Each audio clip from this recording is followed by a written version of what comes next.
Bueno, bienvenidos al Rincón de Pensar. En esta ocasión vamos a hablar un poco sobre aminoácidos ramificados y síntesis de proteína. Y bueno, con el título que os pondré en el vídeo no pretendo levantar polémica ni nada por el estilo. Es algo que hacen muchos youtubers que con un título un poco jocoso, una imagen impactante, pretenden llamar la atención para tener más visitas, pero bueno, en este caso, por desgracia, es algo que es totalmente cierto. Y con estos productos que nos intenta vender la industria como anticatabólicos, como señalizadores de las vías de crecimiento o incluso como anabólicos, pues veremos que no lo son tanto e incluso pueden fomentar una mayor degradación proteica y crear un desequilibrio entre síntesis y degradación a favor de las vías catabólicas. Como digo, iremos desglosando poco a poco esta información y bueno, este es un vídeo que yo llevo tiempo cuestionándome si debo hacer o no, pero sobre todo porque, bueno, probablemente tenga alguna repercusión para mí a nivel profesional y demás, pero bueno, creo que alguien debe primar un poco el rigor por encima del rédito económico y demás, y bueno, en este caso pues lo voy a intentar yo. Como digo, puede ser un vídeo que levante bastantes ampollas, la información y demás, entre personas que ganen dinero comercializando este tipo de suplementos, como entre deportistas que invierten recursos en estos suplementos y demás. Pero bueno, al final, pues, como digo, la verdad solo molesta a quien vive aferrado a una mentira y dar credibilidad o tener fe en un producto porque sí, pues la fe al final pues no es más que la supresión voluntaria de un pensamiento crítico. Es como una castración intelectual, estás subordinando tu inteligencia a lo que te está dictando una industria o un ente comercial que al final pues sus máximos intereses es generar beneficios económicos, no que tú te pongas fuerte o que tú, bueno, en fin, esto ya lo sabemos, no hace falta que entre en términos mercantilistas para que esto se vea con claridad. Como digo, empezaré hablando, por ejemplo, del catabolismo, que fue lo primero que he mencionado, y bueno, hablaros un poco del recambio proteico, que aparte es algo que os he comentado ya bastante por Instagram. El recambio proteico a nivel muscular, a nivel musculoesquelético, es algo que sucede de forma constante, es como un proceso de reciclaje muscular, por lo que síntesis y degradación muscular están conviviendo en todo momento. Es decir, tú, aunque estés comiendo proteína cada pocas horas o estés señalizando con aminoácidos o incluso estés elevando la glucemia de forma constante, sigue habiendo degradación proteica. Y aunque estés en un estado de ayuno y lleves 48 horas sin ingerir alimento, se está llevando a cabo síntesis proteica. Síntesis y degradación conviven de forma constante. Aunque estés en un estado anabólico, sigue habiendo degradación, y aunque estés en un estado catabólico, sigue habiendo síntesis proteica. Esto sucede así de forma constante a lo largo de toda tu vida y forma parte inherente de tu naturaleza o de tu fisiología como ser humano. Y aunque sé que muchas personas son hipocondríacas con esto, con el tema del catabolismo y demás, porque es un miedo que también nos pone la industria para vendernos otro tipo de productos, si nos damos cuenta, si lleváis entrenando 5 años, 3 o 7 o lo que sea, y a lo largo de estos 5 años habéis tenido crecimiento, os daréis cuenta que habéis tenido crecimiento mientras todo esto sucedía, y al final lo único que interesa es que la tasa de síntesis supere a la tasa de degradación y tendréis crecimiento muscular. Si hablamos de señalización, que es algo que también pues, nos dice la industria y hace publicidad respecto a esto, si la señalización fuera tan importante como nos quieren hacer creer, no haría falta entrenamiento, simplemente haríamos una señalización química con los aminoácidos, sobre todo con la leucina, que bueno, es el señalizador a nivel intracelular. Haríamos una señalización química, ampliaríamos la síntesis de proteínas y luego simplemente dando proteína generaríamos crecimiento. Como vemos, esto no es así y el entrenamiento también tiene que formar parte de la ecuación. Y tampoco digo que la síntesis per se no sea importante, simplemente es una pieza más del puzzle de la hipertrofia, no tan importante como nos quieren hacer ver. Por ahí hablar ya un poco del tema del anabolismo, que es, desde mi punto de vista, la falacia más grande que se nos vende, que se nos intenta vender, mejor dicho.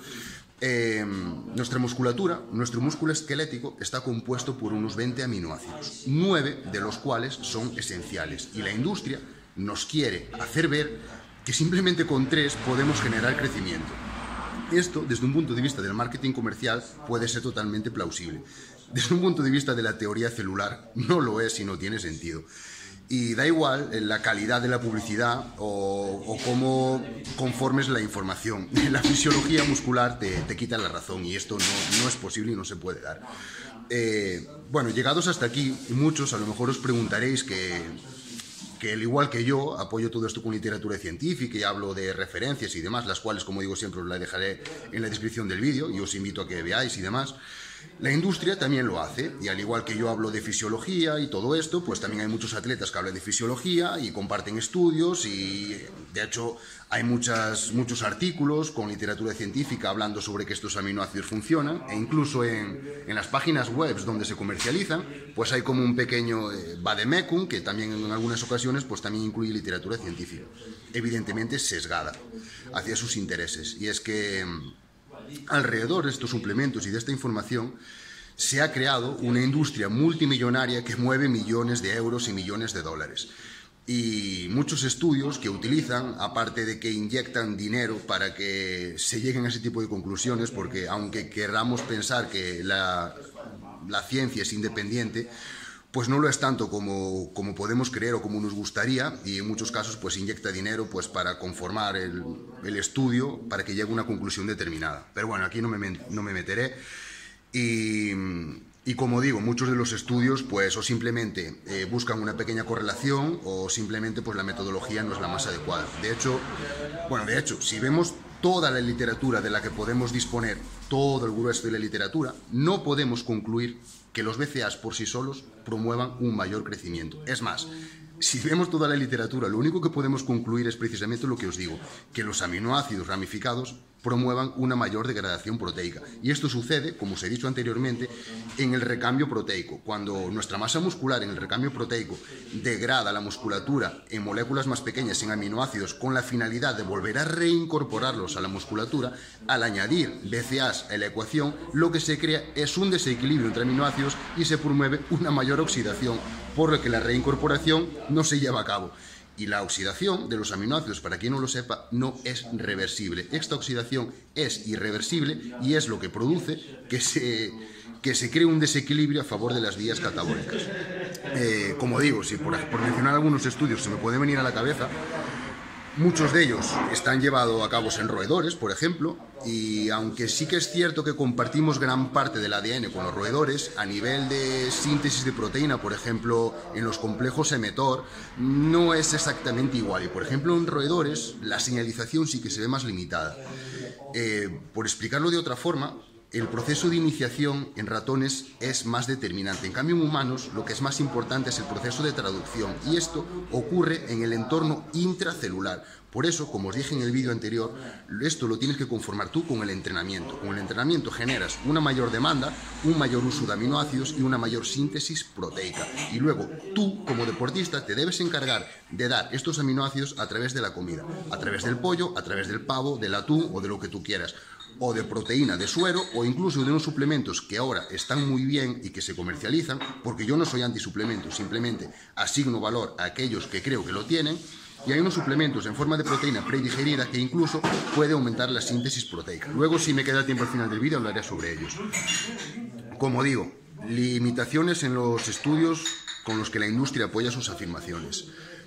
Muchos en roedores, donde hay pequeñas diferencias. Y también, aparte, muchos se llevan a cabo en estado de ayuno, con lo cual la respuesta anabólica es mayor, y otros muchos se llevan a cabo dando aminoácidos y mirando la respuesta en un pequeño espacio de tiempo. Es decir, le dan aminoácidos a los roedores o a los humanos o a lo que sea, y se mira la respuesta entre 5 y 10 minutos después. Y aunque sí es cierto que se incrementan las vías anabólicas orientadas al crecimiento, estas no se sostienen en el tiempo. Y para que para nosotros, como deportistas, tenga importancia a nivel fisiológico, se deben mantener en el tiempo. Y en el tiempo se mantienen con el entrenamiento, en mayor o menor medida, independientemente de si somos nobles o avanzados. Ya sabéis que en atletas avanzados la síntesis decae antes, o por ejemplo con el uso de farmacología, que la elevación es 24/7 y se sostiene de forma ilimitada. Con aminoácidos ramificados esto no sucede, se incrementa la síntesis pero esta decae, con lo cual no tiene importancia, como digo, a nivel fisiológico para nosotros. Esto lo creas tú con el entrenamiento y luego dándole aminoácidos de forma completa para no crear desequilibrios a través de la comida o de suplementos de cadena completa, no de BCAAs. Como os decía, ya para finalizar, luego hay algunos preparadores o gurús del fitness y demás que también se centran en dar unos valores cerrados o estáticos, como por ejemplo que dice mucha gente que solo asimilamos 2,2 de proteína o 2,4 o 2,6 o lo que sea, y están intentando dar un valor cerrado a un medio dinámico como es el organismo. La síntesis de proteínas queda muy dependiente de diversos factores, como puede ser el tipo de entrenamiento e incluso el estrés que haya a nivel orgánico. Así que no os coman el tarro y que no os tomen por tontos, que eso sí que es jodido para una persona, y cuestionad el dogma, que donde todos piensan lo mismo, gente, nadie está pensando guerra.